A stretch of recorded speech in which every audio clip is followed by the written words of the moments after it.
ever anymore. Yeah, Just wait till it comes out on Disney Plus. No big deal. we can talk about that too. Okay. All right, let's see. YouTube is going.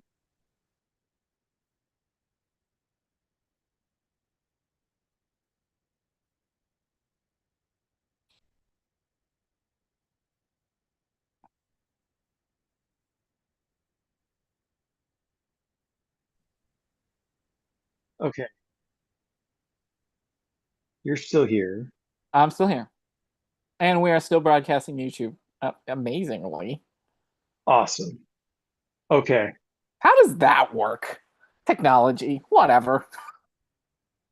they must be they must be used to people hanging up on themselves after. Oh, yeah, I guess. Yeah.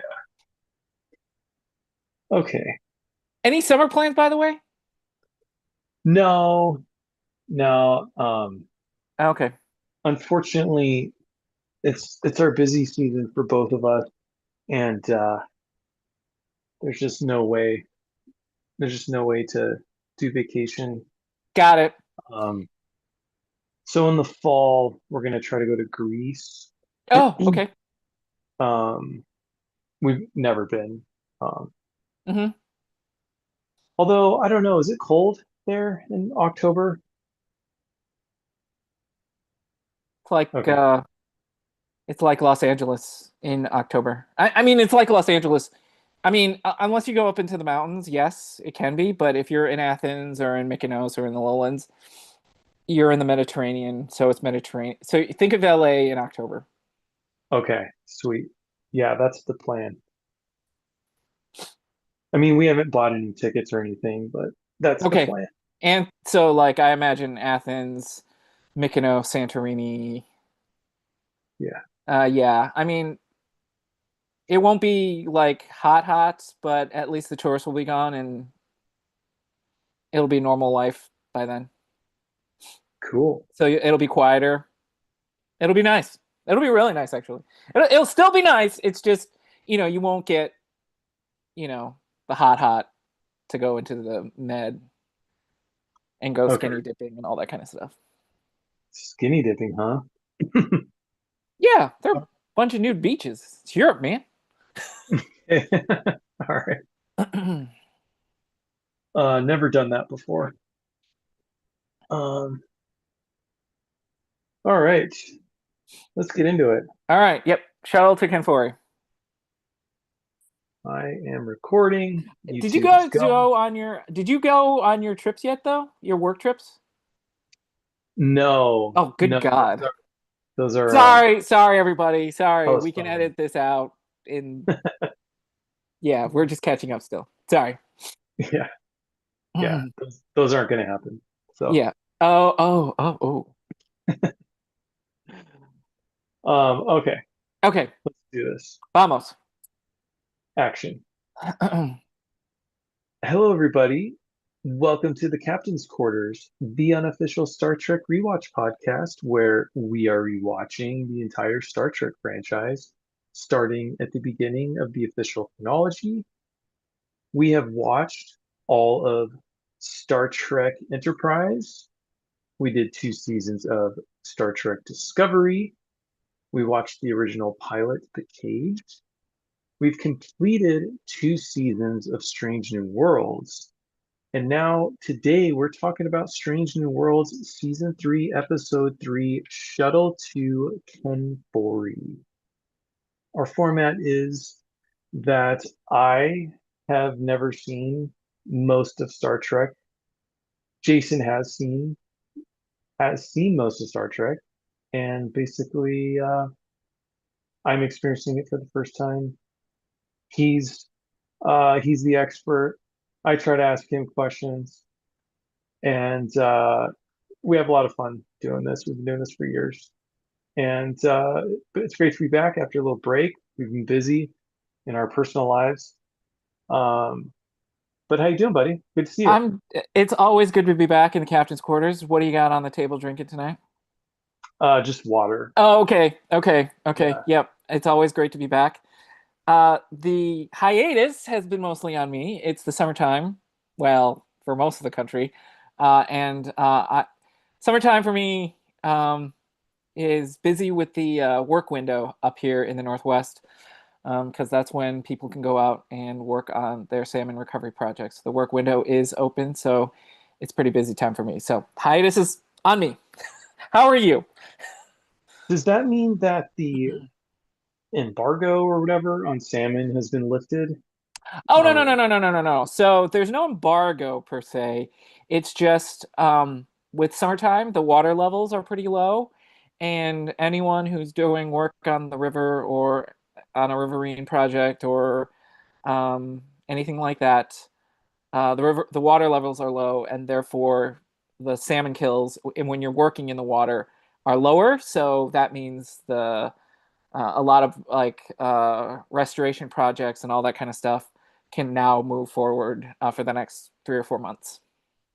wasn't there a ban on salmon fishing for a while there, um, in the PNW? I mean, yeah, I don't, I'm not, it's not really a ban. There are limitations on how much we can catch and how much we can go after, depending after I'm not going to bore with you the details, but there is a federal negotiations that just ended recently every year called, for short, the North of Falcon Treaty negotiations, and that sets fishing limits and timetables and all that kind of fun stuff. Um, and there hasn't been like a ban, but the catch quotas have been lowered in the last couple of years. Okay, so they're still there. It's just like limiting per. Yeah. Okay, Yep. interesting. And I'm Okay. not, yeah, like I said, not going to bore you with the details, but yeah. Every year, North of Falcon, there's catch quotas and they are low because um, the tribes are co-managers. And so the tribes and the state and the feds have to come together for an agreement every year on what that catch quota is. Hmm. Cool. I think it's interesting. That's not what we're talking about. It's all good. People don't mind. Probably. Who knows? Uh, all right. Well, let's hop into it. Let's get Yep. into Strange New Worlds Season 3, Episode 3, Shuttle to Kenfori, Make It So. All right. Engage. Here's the quick synopsis. Thanks to MemoryAlphaFandom.com. Pike and Mbenga enter Klingon space for Patel's cure as Mbenga's past returns on a deadly world. So, the hiatus Jason was referring to means that I have not seen this episode in many weeks. Same. Um, so, this is like an action-packed episode, which always makes our job easier, Yes. um, which is fine. Uh, I think that's a good thing in this case because I don't remember a lot of the details. And but it'll be okay. So basically, this is like a Walking Dead episode. Yeah. Uh, it's it's a zombie horde, except they're not. I think they actually do call them zombies in this episode. Yeah. Plant-based, but yes, zombies Yeah. nonetheless. Oh, Right. and the other positive is that there is almost a whole season of Shadow Lord that we can kind of run through at the same time because there's a lot to discuss about that. Absolutely. Yes, if you're Yep. longtime listeners, we do both. Yep. Yeah, we usually save the back half for Star Wars talk, the occasional Zelda talk, which has to happen this Oh, that has time. to happen too. Oh man. Yeah. Okay, So it's yeah. just yeah. So basically, Captain Pike's girlfriend, Battelle, was infected by a Gorn. The Gorn effectively is like becomes symbiotic in her. It's like growing inside of her. There is a plant that Spock reveals called the Chimera Blossom, a rare specimen long sought after for its biological uniqueness. Mbenga says it's a long shot, but it's worth a try. So they're going to go to this planet and try to get this flower to try to save Batel. But the problem is that this Kenfori system is a no-fly zone. It was once the location of a Federation research facility, but the Klingons invaded the planet at the start of the Klingon War. So the area became like fell into dispute. Um, After the war, both sides agreed to give the planet up. The Enterprise can't go anywhere near it without violating multiple treaties. So of course, Pike isn't gonna like let a measly treaty get in the way of saving his girlfriend. He just doesn't give a second thought to it. But you know, he's like instead of making one of his crew break the law, he's just gonna go down himself. Him and Mbenga do, and they do go down. So obviously, number one is in charge um, on the bridge, and when they get down there, they only find plants, no animals. So only flora, no fauna. But they do find like a dead body that has been kind of overtaken by, you know, some sort of cordyceps or something like that. And so they're on high alert. They go into the research facility looking for this flower, and at that point, some Klingons show up because, you know, they weren't as sneaky as they thought they were. And right when things are heating up with the Klingons, that's when the zombies awaken.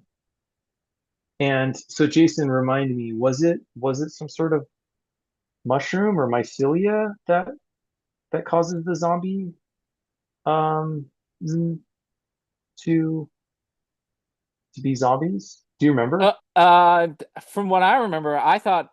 Okay, so from what I remember, I thought it was this plant, this Okay. chimera plant. Okay. Yeah, I think I was thinking of the show slash video game The Last of Us, where it's actually Oh, cordyceps. yeah, it's cordyceps. Yep. Okay. Um, so yeah, the plants have won. Nature has took over, and um, this research facility is overrun by zombie creating plants, brain eating plants. And so now um, the Klingons and Mbenga and Pike have to kind of join up with these Klingons, and it's them against the zombies. And this whole episode is interspersed with memories of Mbenga's uh, dust up with the Klingon warlord from his past. There was a specific episode that happened in this show where he killed a Klingon warlord. And it was a murky situation where he got away with it in the sense of, convinced everyone it was self-defense, but it's unclear if that's entirely true. But what is clear is that this guy was like a terrible warlord, and Mbenga witnessed firsthand his multiple war crimes and was on the other side of battle with him and knew firsthand that he was like enemy number one. But then after the war, this guy was given like amnesty or something. And He became an so, ambassador. yeah, yeah. But then when Mbenga was with him face to face, kind of alone, things happened. Things went down. He kills this guy. And this episode is largely about, like, even though the plot is what we've been saying, it's largely about like a meditation on what's right and wrong, but more deeper than that, like when is killing justified? is it ever justified? And I think Mbenga is kind of haunted by what happened, but then, and he's afraid that like, what if Pike, knew all of the details? Would he still be my friend? Would he keep me safe? Would he turn me in? And I mean, that's kind of like the question here. And so this Klingon like chief um, that came down in this landing party, um, is kind of there's like the situation with that Klingon and the one that he killed kind of mirrors, and it's like um, he ends up killing her, and I don't know. In this case, like obviously he was saving himself and Captain Pike, but it brought up a lot of those issues of, you know, when is killing justified in the name of saving yourself and your friends, or in the name of vengeance, in the name of justice, stuff like that. And but ultimately, I think Pike is on his side, and he's like, "You're not a monster. Yeah. You're not. You aren't this like evil murderer that you're worried that you might be. You had your reasons, and those reasons weren't trivial. And I'm still your friend, and I always will be. And um, so yeah, they avoid the zombies. They kill the Klingons after the zombies killed the majority of them. And they get the flower, and they part of the issue too was that this flower, like it wasn't a true cure. There was a chance that it was going to turn Batel into a Gorn, which they had decided was better than death, maybe, or they were debating on whether that was better than death. Yeah. Or it was worth the risk of, turning into a Gorn instead of dying. So it's not clear whether it was going to be full on Gorn, but she was going to be turned into a Gorn human hybrid. And again, not clear on how much, reptile skin or, whatever um whatever it was going to turn out to be. But yeah, it was her best chance at survival to turn her kind of half human, part Gorn. And again, we don't know if she was going to have nictitating eyelids or, drink with her tongue or whatever the case might be. But yeah. Yeah, Oh, and then the other thing. So um, the Klingon leader is the daughter of yeah, Dakra, the right. Klingon general that you Mhm. were at turned ambassador that you mentioned. And because he didn't die in honorable combat, um, he was killed or whatever, not in combat, but the Klingon High Command or whatever Klingon High Council decreed that house to be no longer honorable and therefore shunned, and to regain her family's honor. Which I have another thing too, because it's unclear to me in many times whether a female can lead a Klingon house. Because a lot of times it's like it's there to fit a story. Yes, you can. No, they can't. Yes, they can. No, they can't. Women can serve on the High Council. No, they can't. Yes, they can. But anyways, so she's leading this house, and to get revenge, and also for her to restore her honor and her, family's name, and for her to potentially get into Stovokor, Klingon Heaven, she Mm. must die in honorable combat. So that's why she's tracking. That's why the thread there is there, that this daughter is looking for revenge towards Mbenga. Yeah, yeah, perfect. Thank you. Um, she loses, and does she lose honorably? Yeah, basically she loses honorably because she self-sacrifices herself. Because at the not the end of the episode, but nearing the end of the penultimate fight part of the fight, is that the transport shield inhibitors that they put up to kind of surround themselves and keep them protected from these zombies is failing, and she sacrifices herself so that Pike and Mbenga can get beamed away as the Enterprise gets there. Yeah. Mhm. Yeah. And then the only other thing is Ortega's, she's still traumatized by their previous run-in with the Gorn. She has I'm sorry. She's still traumatized by her previous experiences. Yeah. And, you know, Excuse me.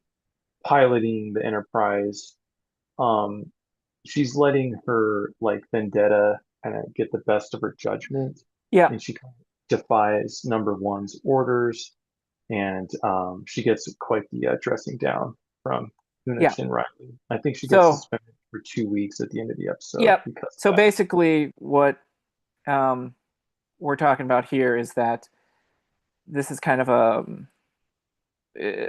don't know if it's a race, but it's it's a,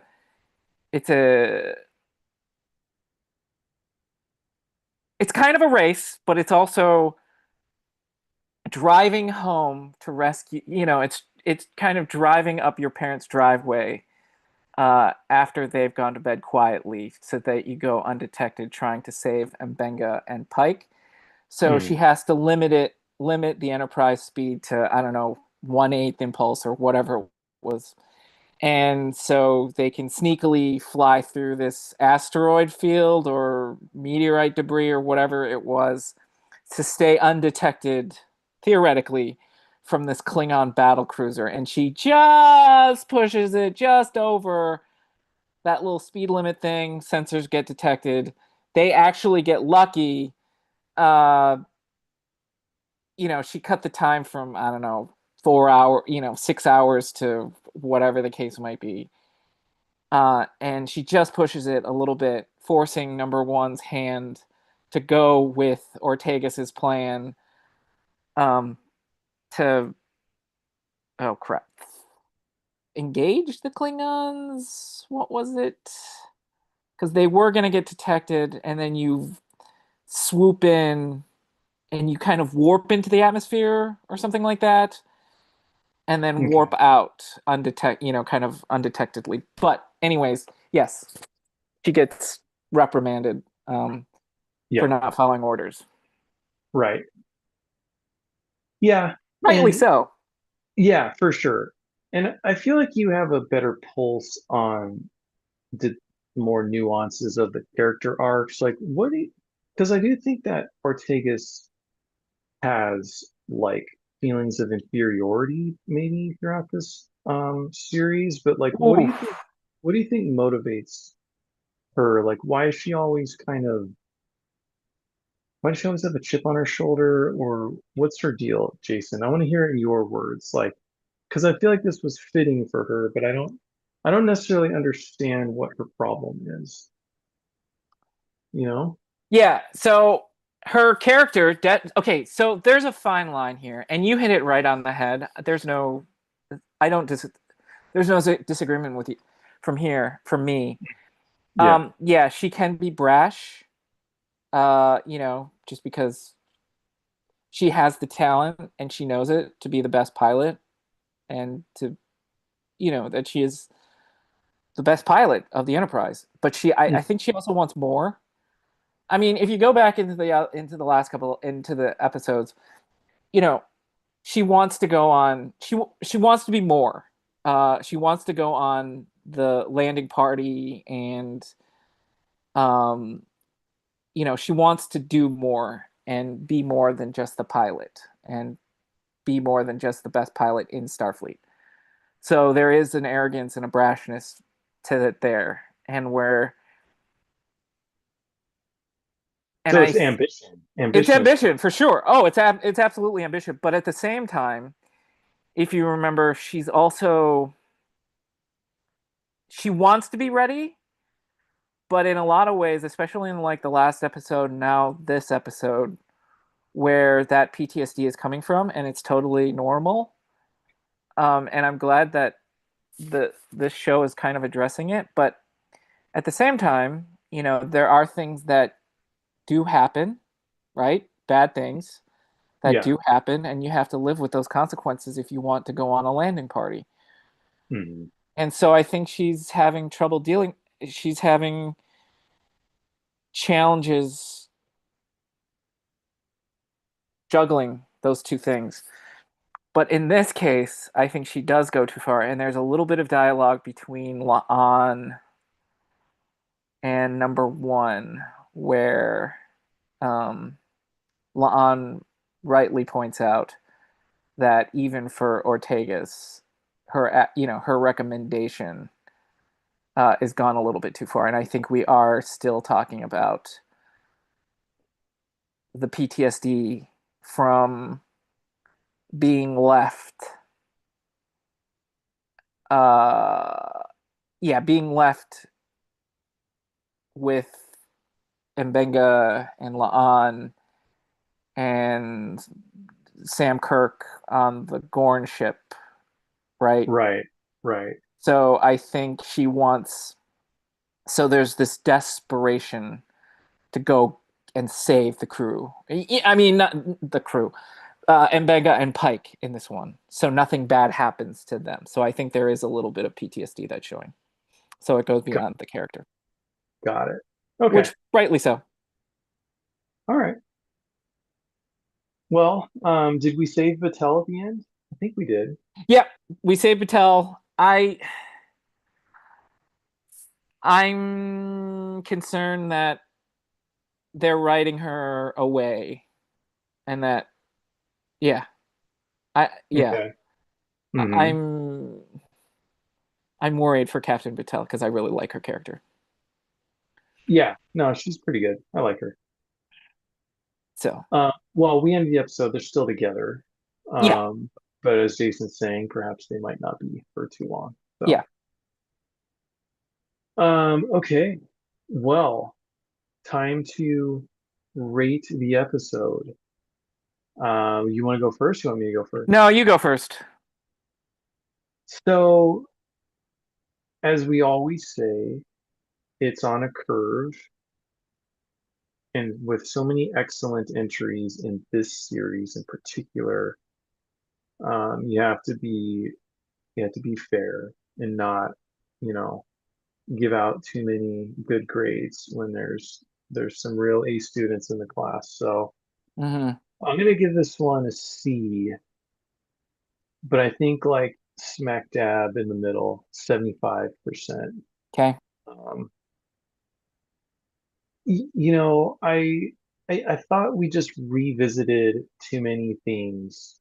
You know, really the character development was largely around Mbenga and Ortegas, but the themes they hit on, I really feel like we were just revisiting stuff that we kind of already went over previously. And I don't know that we necessarily Yeah. added too much to it. You know, like you could say, well, now Mbenga can be at peace with it because he has the blessing of Pike or something like that. But it's like I don't know.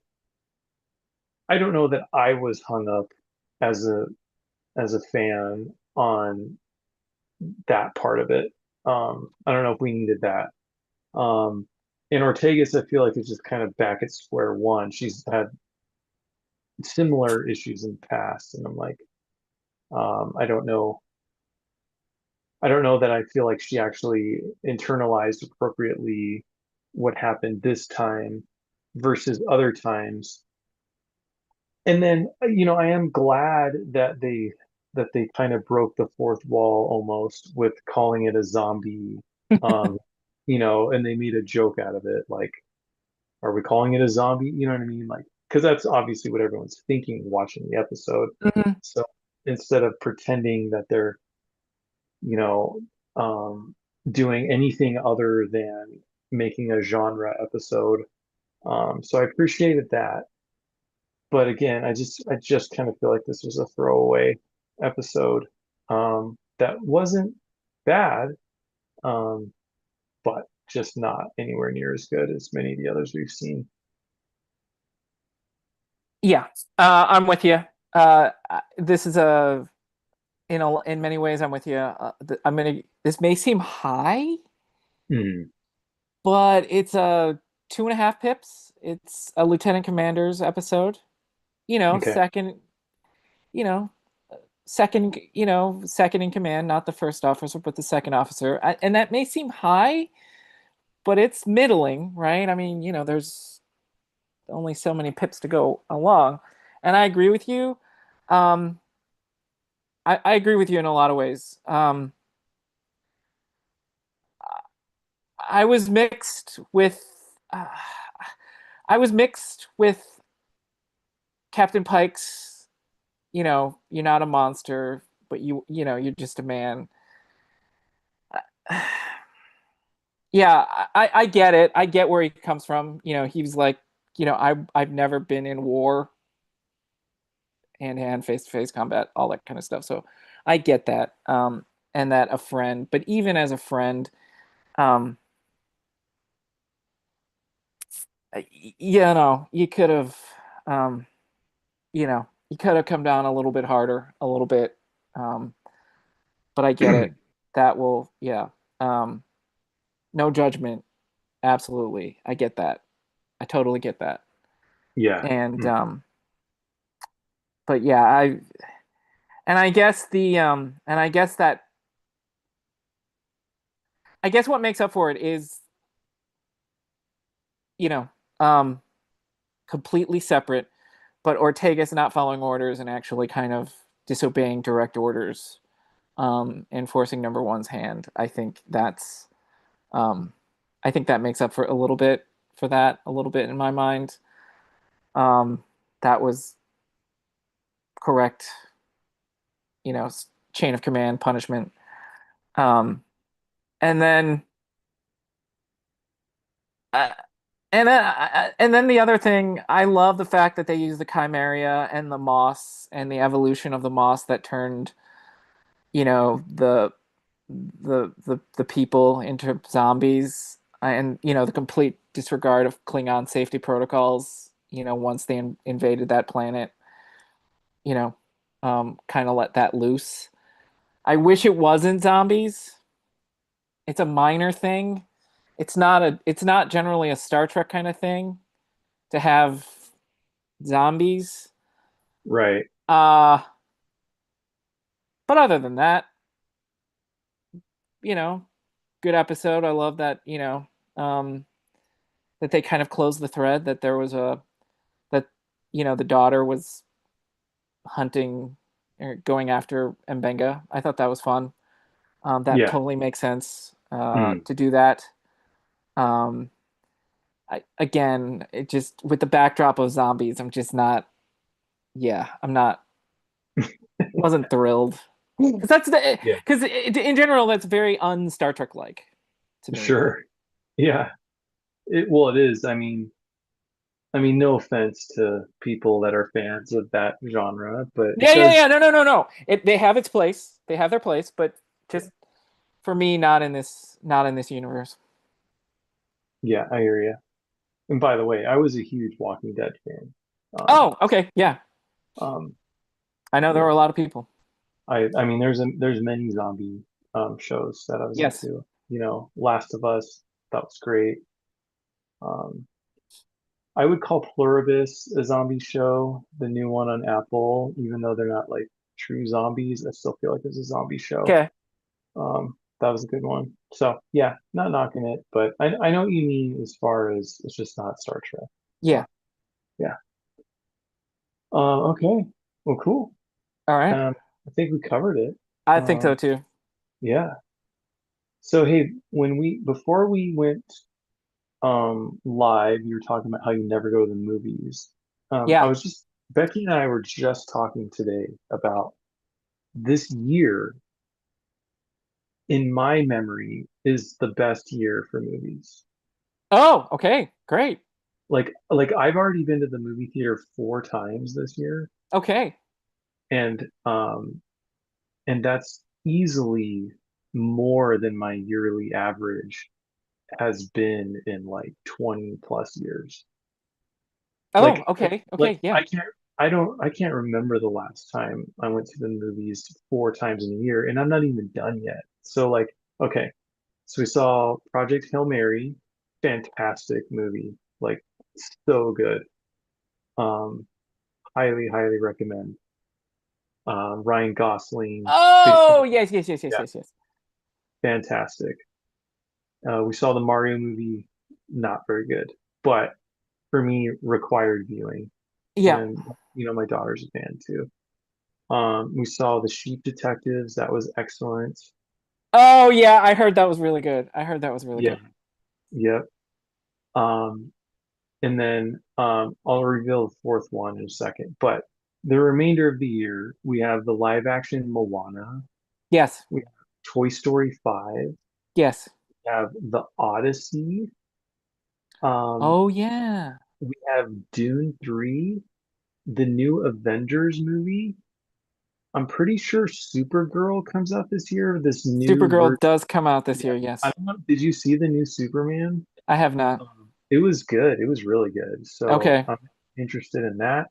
But then there's like smaller stuff, like um, the previews for the new Meet the Parents 4. In a million years, I would never be like, oh yeah, I'm gonna definitely see it. I watched the preview. The preview was hilarious. Like it Okay. was so funny. Um, and then like my wife and I, one of our favorite movies, I'm talking like top, easily top 10, maybe top five, was The Hmm. Social Network. So today Oh, they yeah. dropped the trailer for the Social Network sequel, which comes out in October. Um, Okay. and and then of course the fourth movie I saw was Mandalorian and Grogu. Yeah. And I enjoyed that quite a bit. Okay. I would not say you have to see it in the theater. Um, I don't necessarily think you have to see it in the theater, Okay. but I Okay. thought it was good. I enjoyed it. Okay. Okay. Okay. Yeah. No, yeah, ever since the pre-pandemic, we would go, you know, to the movies. Not often, but when there was something out, Yeah, we would do that. But ever since the pandemic, we just haven't gone to see movies. I think seeing it from the comfort of our own home has been, um, I think, yeah, I think you know, that's not true. Yeah. So the other thing too is that we go to see a lot of live sports, women's right, sports. So right. when we Yeah, do go out, it has been for women's sports and for women's athletic events. So we haven't gone to see a movie in a long time. And then the other thing too is for me, this is me personally, Angel, my better half is not the same. But for me, I've always been more of an art house theater fan. If you've listened to this podcast or watched any of our episodes, you guys know, everyone knows that I am, the art cinema person. mm, So smaller independent films so we'll go see those, and Angel will sure, always and we'll always go to see those. sure, But yeah. big time movies, no, we haven't done that in a couple of years. Okay. You know, when my wife and I first started dating, I mean, we would go to the movies like every weekend. I mean, at Oh, yeah, yeah, least yeah. Sure, sure, sure, once sure, or sure. twice a month. Sure. Um, and then there was definitely a period of time when I just got burned out. Um, and it got to the point where I would only see, it was really like I would only go to the movies if there was a Christopher Nolan movie. Sure. Like honestly, like starting in like 2008, I was basically going to the movies once per year. And it was like if something huge came out. you Yeah. know, Dark Knight, Inception, Dark Knight Rises. Basically, if it was a Christopher Nolan movie, I was 100% there. Hmm. Um, but that was like the only thing that could get me to go to the theater. Um, but this, like I said, this year, I didn't even mention Animal Farm, which I don't even know if it was supposed to be good, but Andy Serkis did it. Yep. I think it released this year, but like that was like the first book I ever read where I was like the light bulb went off of like, oh, this is about something bigger than these characters and the undertones of the theme and the message here is like really profound. Like, so I'm excited to see that too. I don't know if I need to see that one in the theater, but I Yeah. think I'm just saying like, I think just to demonstrate like how many movies did I list? Like 14, you list, 15? yeah, you listed a dozen, if not Yeah, more, for sure. yeah. It's just a crazy year, man. Yeah. I'm probably forgetting some too. Yeah. And the other thing too is what is your go-to theater that you guys like to go see? And it's convenient too. It's just down the road Yeah, I at the mean, Galleria. Do you guys so go to that AMC 14? for me, my my criteria for like which theater I like is usually about parking and how far it is from my house. Yeah.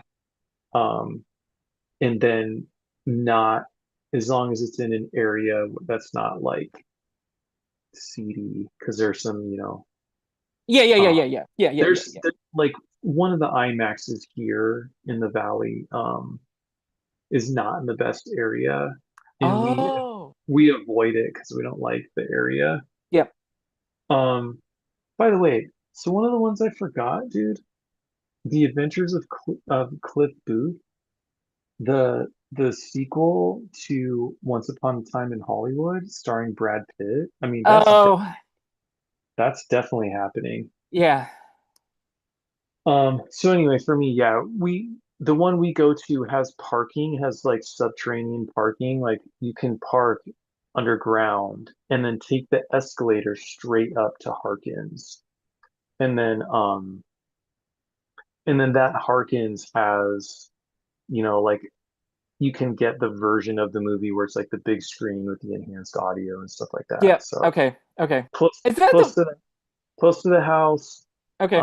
convenient parking, escalator straight up. You don't even have to step outside from your car. You just get Oh wow. Okay. right on the escalator from the indoor underground parking.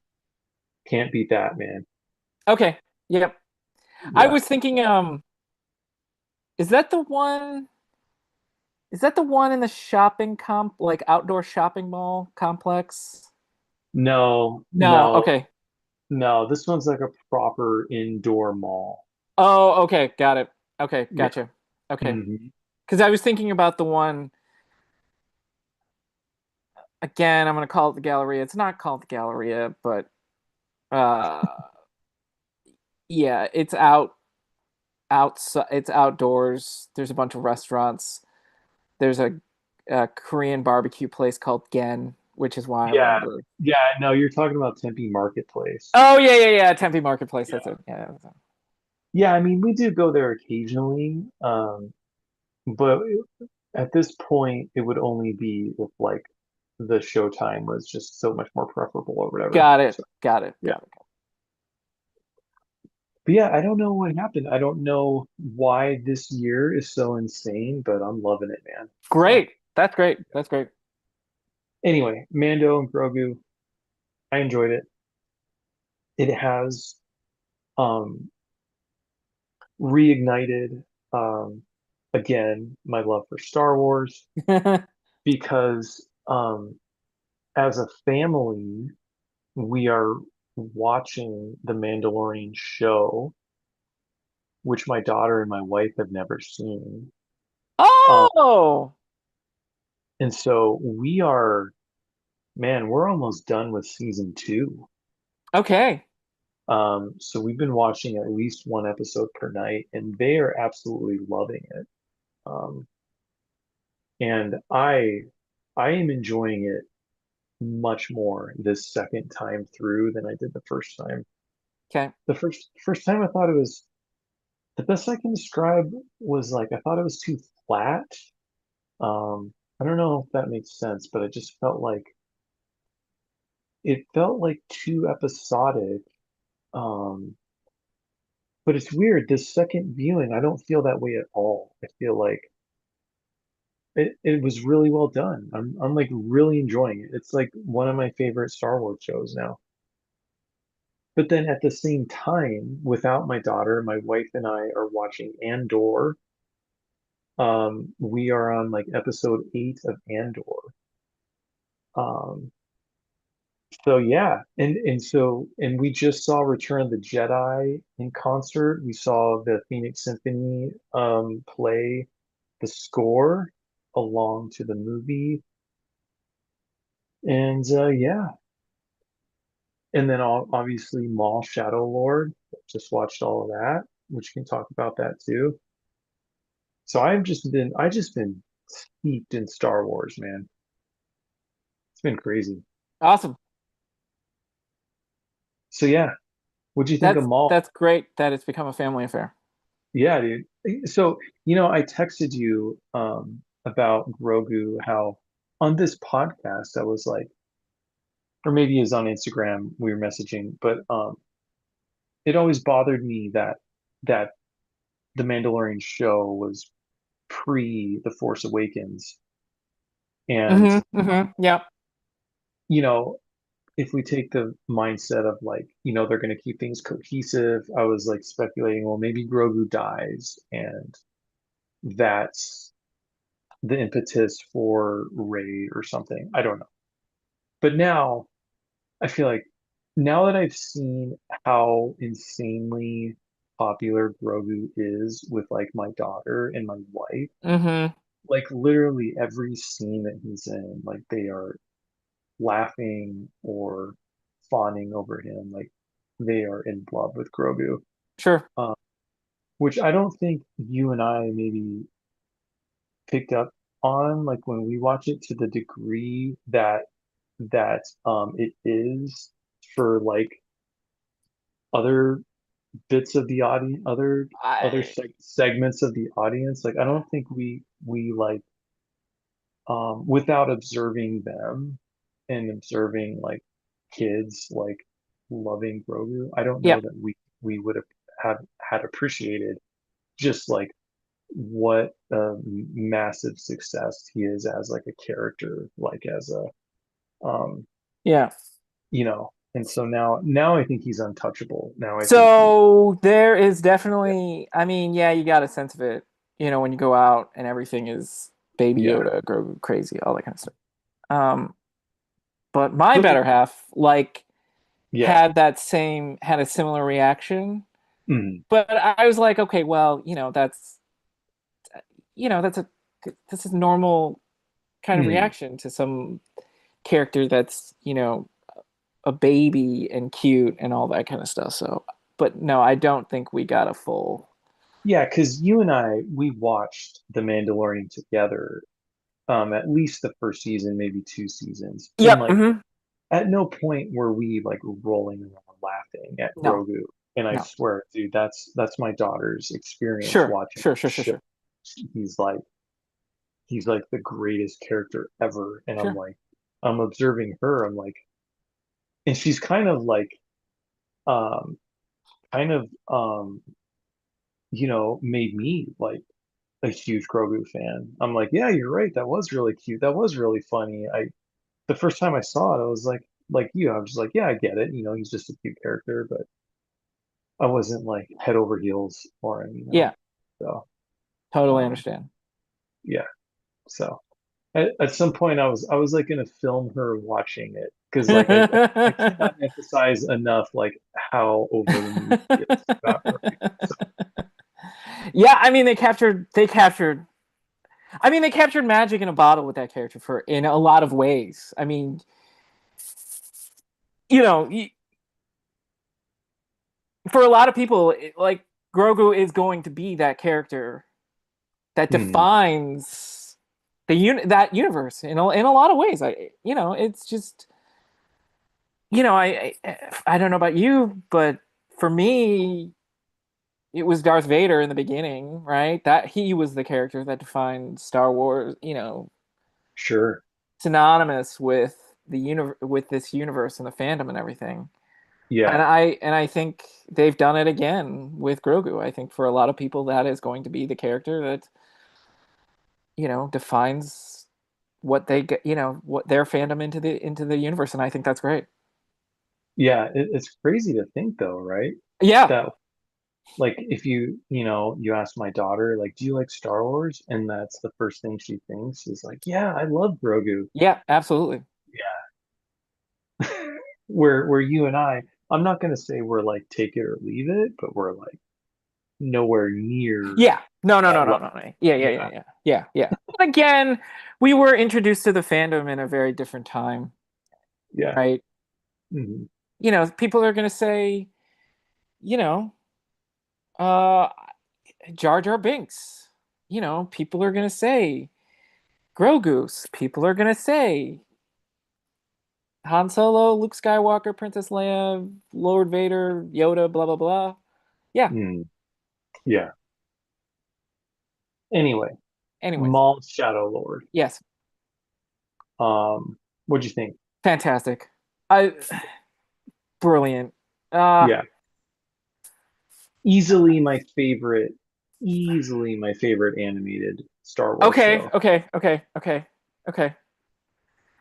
Yeah, I could see that. Um one of my favorite things, and I'm glad I get to talk to you about this. One of my favorite things about Andor. One of my favorite things about Shadow Lord, Yeah. the animation. Yeah. They perfected it. The the way that they painted, it's Hmm. it's like a painting. Every time they zoomed in on Maul, Yeah. like the detail that they did not have to have, Hmm. but like the detail in his face from the reds and the blacks and the variations and the degrees of it, like Hmm. looked like it was painted Yeah. frame by frame. And I'm just talking about the character, Yeah. but at the world that they painted and created, fantastic, Agreed. brilliant. Yeah. Yeah. I think because it obviously you can tell the foundation of it was the animation they invented for the Clone Wars, but they've iterated on it and perfected it and Definitely, made it beautiful. Yeah, totally agree. definitely. And beyond that, the layering again. My gosh, the layering again. Like I forget the dinosaur's name, Dennis Haysbert's character. Uh, Man, I wish we da could have da got. da Daki. Yeah, Docky. Yeah, I Yeah. wish we could have gotten a little bit more. Um. You knew his fate though. Oh yeah, yeah, yeah, yeah, Yeah. yeah, yeah, yeah. Oh yeah, oh yeah. And then what really From gets me? episode 3 when Sadal or uh Devin is Yeah, being like Devin.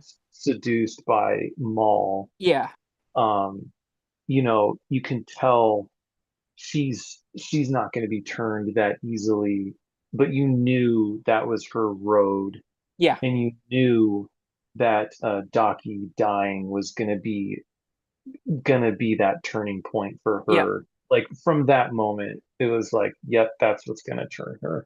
And the other one was the dad sacrificing himself.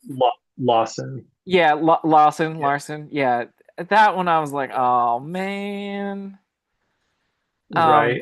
I don't think he's dead though. I think he went into Oh. the I think he went into the mist, and I think they left it a little bit ambiguous enough where they Oh, could bring him interesting. back. Interesting. Interesting. Interesting. I think that's just my opinion. Okay, and then I mean that fight scene at the end, Lord Yeah, Vader. Lord I'm Vader. like, I Spoiler, mean, you spoiler can't. alert. Yeah, I mean, yeah. Uh, And I'm glad that he didn't say anything. I'm glad there was no dialogue there. It was just him overpowering Yeah, I thought that Daki was an and interesting choice. The zero dialogue. yeah. I wonder what exactly went behind that choice. I don't think you needed it.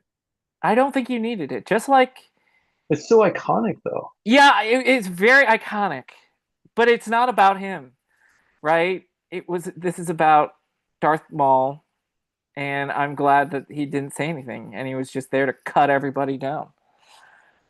Yeah, yeah. And what about when they're interrogating Lawson and then the Inquisitor comes out of the shadows behind him? Like that was such a cool scene. It Yeah, was it was totally forgot about that. very much like the Dark Knight when Yes. the Joker is being interrogated and the Batman comes out of the shadows. Yep. Like that Inquisitor, the first brother or whatever, Yeah. that we've seen before, um, from Ahsoka, I believe. Yeah, I think Um, so. yeah, just incredible character. Like the character design, um, doesn't get any better than that. Yeah. What do you think? I mean, yeah. Yeah, I loved it. I know because like last time we talked, there had only been two Yeah. episodes. Um, I I've told you this before. I like when things start really slow. I like when things start on one person and then slowly introduce more.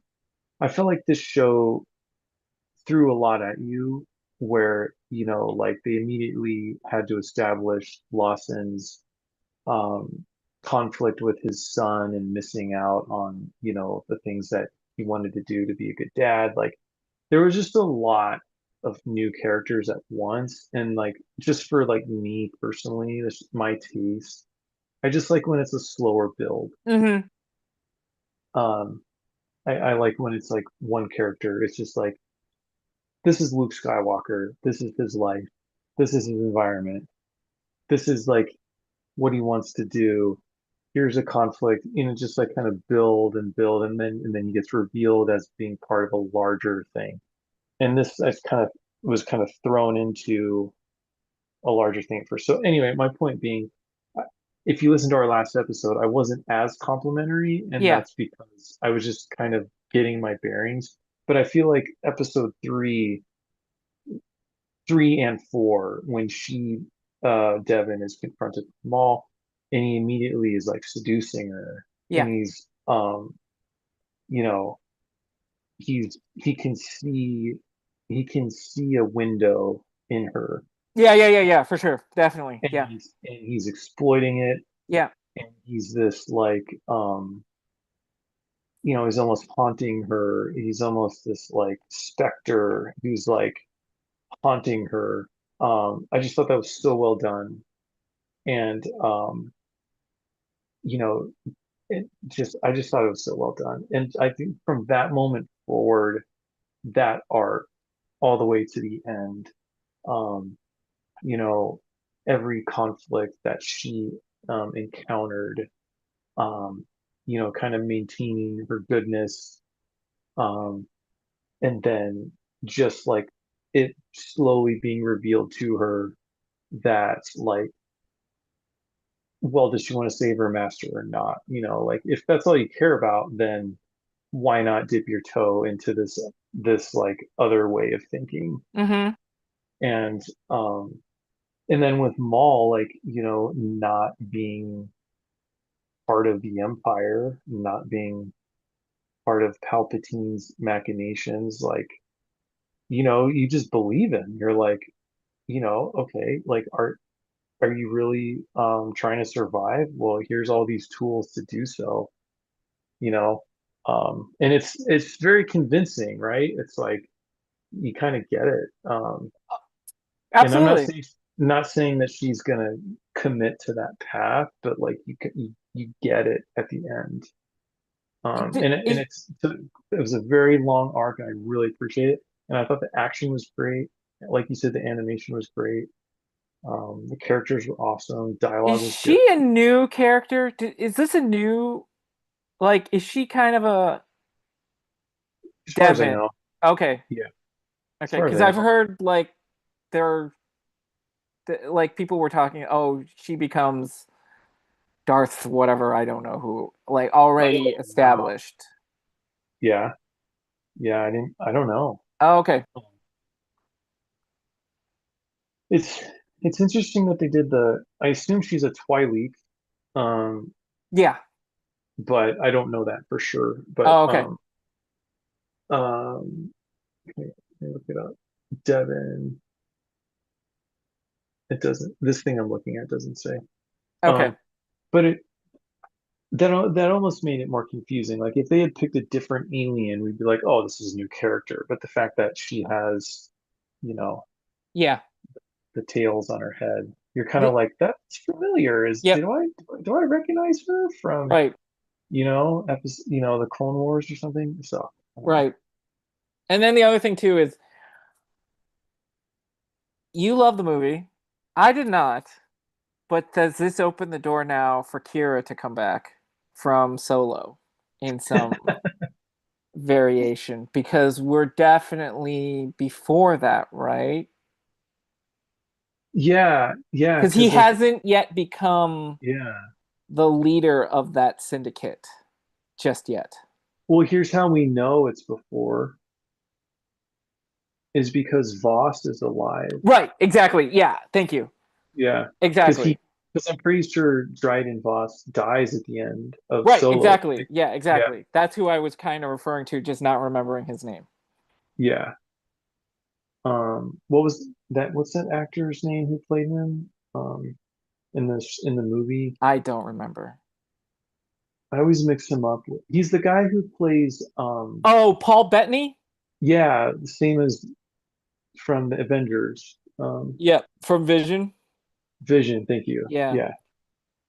I So remember him as the naturalist and scientist in one of my favorite movies, Master and Commander at the Far Side of the World, okay, as Jack Ruby's best friend, good friend.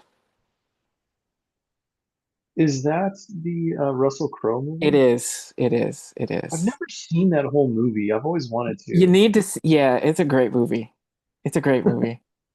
I there actually, funnily enough, there was a YouTube video about it, and like I didn't realize this, but I guess it's having this Resurgence, like this perhaps. resurgence because apparently it tells a really good best mates to best mates, Hmm. male best mates kind of story that we don't, I Interesting. guess, don't get that much these days. I don't know.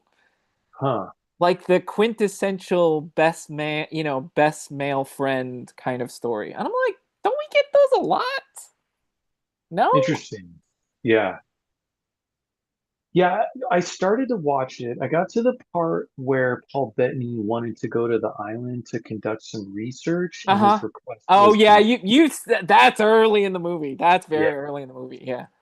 Yeah. Yeah, I want to say it was probably 20 minutes Yeah, in. it's like the So, yeah, it's in the first half. It's in the first, not even half. It's in the first act of the movie, first 10, 20 got minutes. it. Yeah, for sure.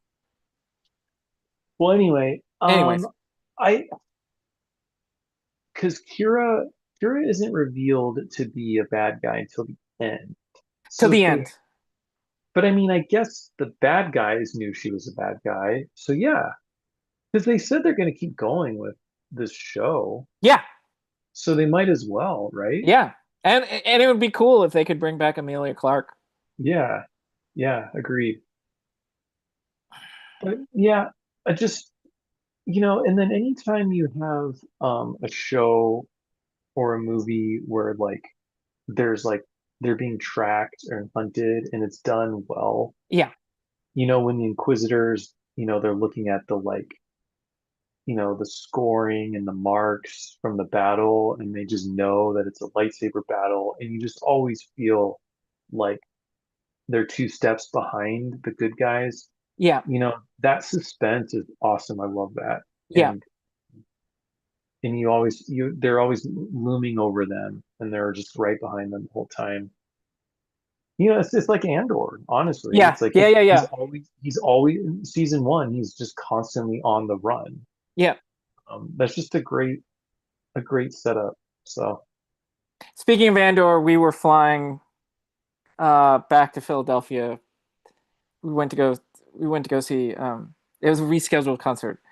But I watched Rogue One on the plane, nice. and I am now more convinced ever than ever that it is my favorite Star Wars. It has supplanted um, uh, Empire Strikes Back as my favorite Star Wars film. Nice. And honestly, the way that they you go, oh yeah, oh yeah, the way that they weave that story with Andor season 1 and 2, and I know we've waxed poetic about it many times, Yeah, yeah. but holy crap, man.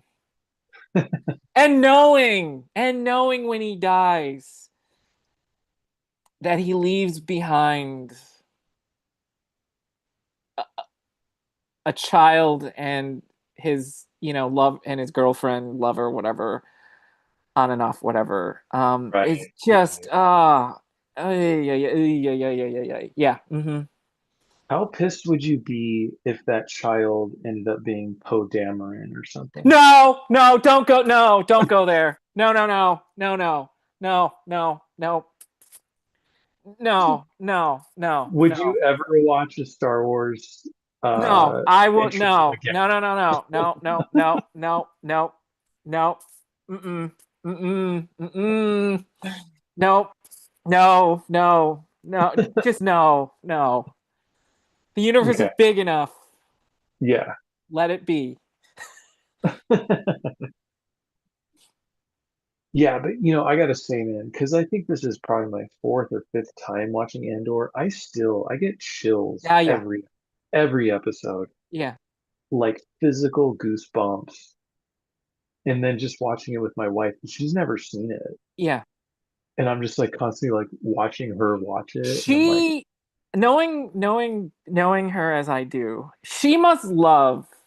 She must be so fascinated with the by Mon this, Mothma stuff and stuff, the by the Senate. yeah, by the political stuff, but Yeah. just by the sociological Tony Gilroy's ability and his complete understanding Mm, of the sociological impacts of one, the multifaceted nature of a rebellion, yeah, the the sociological impacts of a oppressive fascist regime right, on a galaxy, right.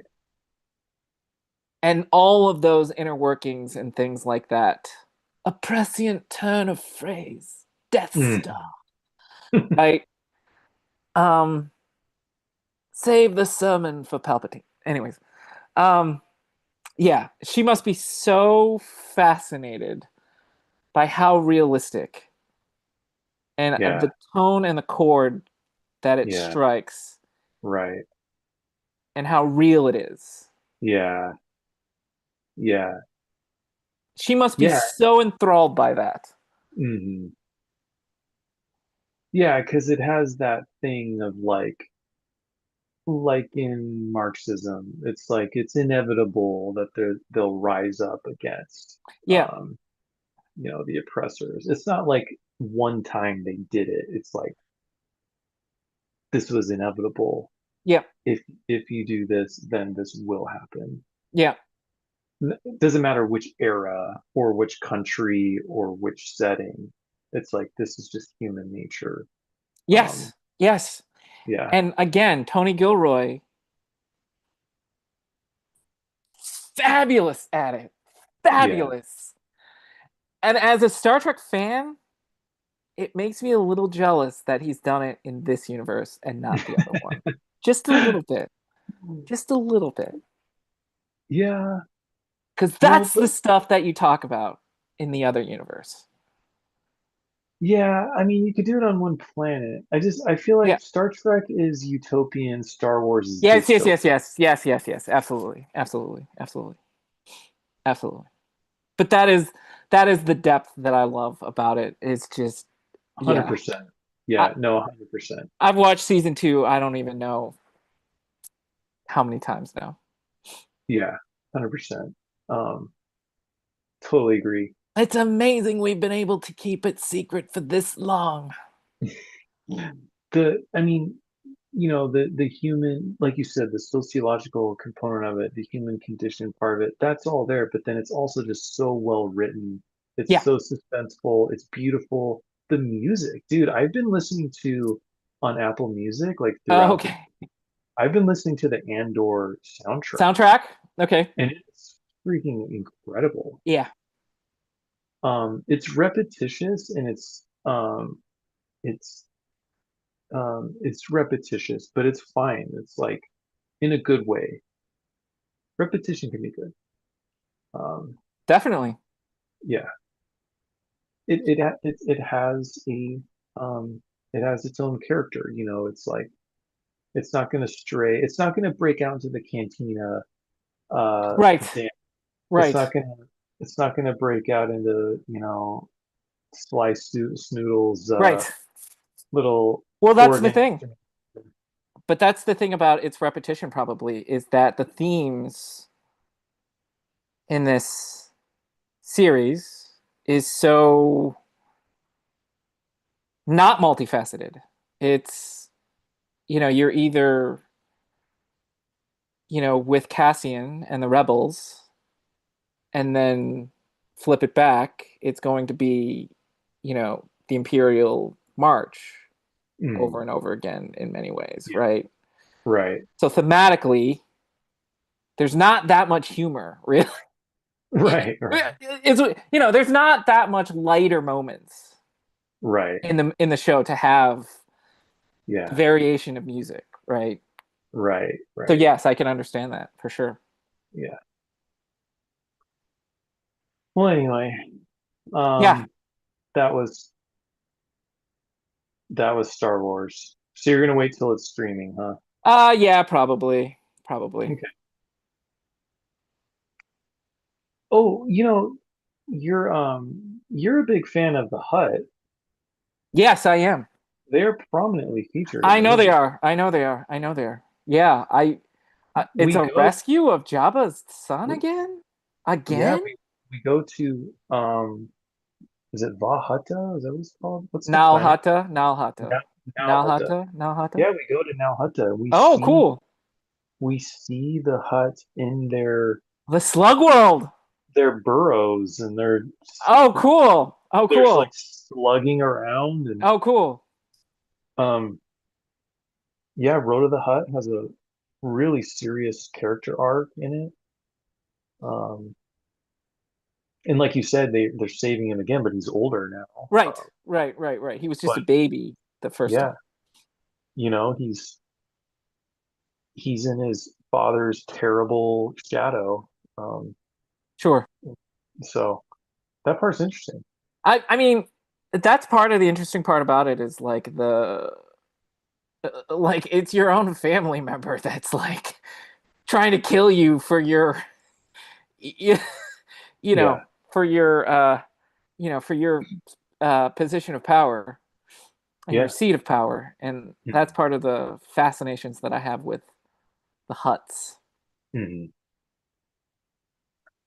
Okay. Well, I don't know when it's going to stream. I assume you'll watch it pretty soon Yeah, after it probably. drops. Definitely. Okay. Yeah, definitely. Definitely. Definitely. Definitely. I mean, All and right. the other thing too is I do want to see Ripley. I mean, the Yeah. legend that Sigourney Yeah. Yeah. Weaver is. Yeah. Yeah. I cannot in good conscience say, oh, you have to see it in the theater. I can't Sure. do it. It's just Yeah, not like Project Hail Mary. That one I almost would say you should go see that in the theater. sure, sure. Um, it'll be great. It'll be great on the small screen, but Yeah, it's such a good movie that it's like, and it's a space movie, and so right. I think it is enhanced in the theater. Um, but like you said, you'd rather watch it at home, which is fine. Um, Yep. And again, I just like you just said, Mando and Grogu, not a, I just don't see it being that theatrical to be to be on the big screen. Sure. No, I get it. Yeah. Yeah, you know, at the beginning, he's basically just Batman in space. Um, Yeah, so that part of it, it's just like it feels like literally they're like, we're making a Batman movie. yep, Um, just a guy with a bunch of gadgets, right? Fighting crime. yep. Um, so no, it's cool. I just hope you don't have to wait too long. Okay. Well, when I see it, we'll talk about it. Sounds good. And then Uh, so the other thing is Ocarina in of the Time. Zelda Ocarina of Time, Yeah. they are What is this? they're remaking Ocarina of Time. Oh, okay. The video that you showed me Yeah, was, I thought it said Ocarina of Time 2. no, Oh, okay, okay, okay. And I'm like, they're gonna make a sequel? right, no. So they're It's just remaking it. Yep. Okay. They're calling it And Ocarina of Time like Reborn. how do you feel about that? I know you're a fan, and I know it's one of your favorite games Yeah. of all time. So Oh man. how are we feeling about that? Yeah. I don't want to go on about it forever, so I'll try to keep it succinct. Well, So Zelda fan though. yeah, it it holds up. I mean, the game is, 30 years old. Um, SNES or what was it on? 64. Oh, Yeah. okay. 1998. Okay. Okay. Oh, Um, oh, okay. so um, I think it's the best game of all time. Yes. That I've re it of all the Zelda games, it's the one that I've replayed the most Yep. because it's so timeless and so good. I love it. It's Yep. perfect. My daughter has played it. She has beat it at least once, maybe twice. I've personally beat it 7 or 8 times. Okay. But you know, it's just a great game. It introduced so much to the series. Um, it it just was so innovative in its leap from 2D to 3D. Um, I can still remember how it felt to play it when I was 13 or 14 years old. Like there was a certain emotion to it or something. There was an intangible, like internal feeling that accompanied playing it that I can still relive if I think about it and reflect on playing it. It still like lives in me, this like feeling.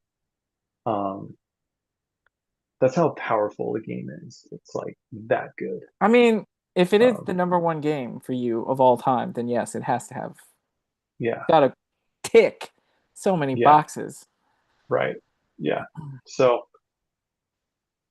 so in that regard, I'm not excited about them remaking it. You Okay, can't, you can't recreate a masterpiece. It's just not possible. sure.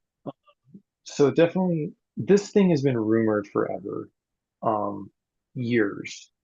And then Oh, in recent times, the rumors have really heated up to the point where there's this known leaker who leaks stuff, Nate, okay. Yeah, yeah, yeah. Nate the Heat. He like called it. He's like, yeah, there's a direct next week, and they're gonna reveal the Ocarina of Time remake. And sure as hell, that's what happened. Um, so I knew it was coming because Nate is one of these guys whose like track record is like flawless. Yeah, yeah, yeah, yeah, yeah. He clearly has some sort of in, Someone or yeah, some people inside Nintendo. someone on the inside, yeah. Yeah, yeah, yeah. Yeah, absolutely. Um, but anyway, I if you watch the trailer, I'm not a huge fan of the art style. Um, Okay. it it looked very generic video gaming. Okay. So, and we only got one glimpse. We just got a glimpse of Link in bed. Yeah. That's all we got. It wasn't much, so I was like, I, I even for me, I'm like, that's not much. And whether that's actually real, like the like actual in-game animation, I'm like, I don't know. Right. No, that's a good point. If was that a cutscene or was that actually in-game animation? That's a Right. good, Yeah, exactly. yeah, that's a really good point. Um, a lot of these modern games, though, the cutscenes and the gameplay themselves are one and the same as far Right. as the style, but Okay. that's not necessarily true. But yeah, it just looked kind of generic, like Unreal Engine is like a big video game engine. It looked kind of generic video game. Okay. So, I mean, but we both know you'll be getting it and playing it. oh yeah, no, I literally will probably call out. I won't call out, but I'll take vacation the day it comes out. Yeah,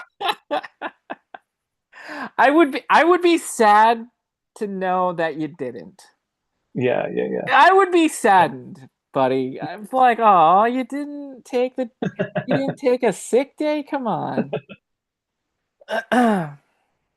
So, yeah, that's that. More to come. I'll be talking about it ad nauseum as I always do. There's one thing I will point out. So the shot, I don't know if you remember, the Triforce glowed on his No hand. idea what you're talking about on that one. No, I So don't. they zoomed in on Link, and then on his hand, a light Okay. yellow triangle started Okay. glowing. Okay. Okay. That's like Unlike you, I don't slow it down to quarter speed and yeah, like watch it frame by frame. yeah, yeah. Well, that's like this trope in Zelda. It's like the mark of the hero. So it just has all these lore implications because in Ocarina of Time, he doesn't get that mark until he gets the Triforce. Oh, okay. Yeah, so it's got to be earned. Yeah, and Yeah. so the thing is like, well, why does he have it at the beginning of the game?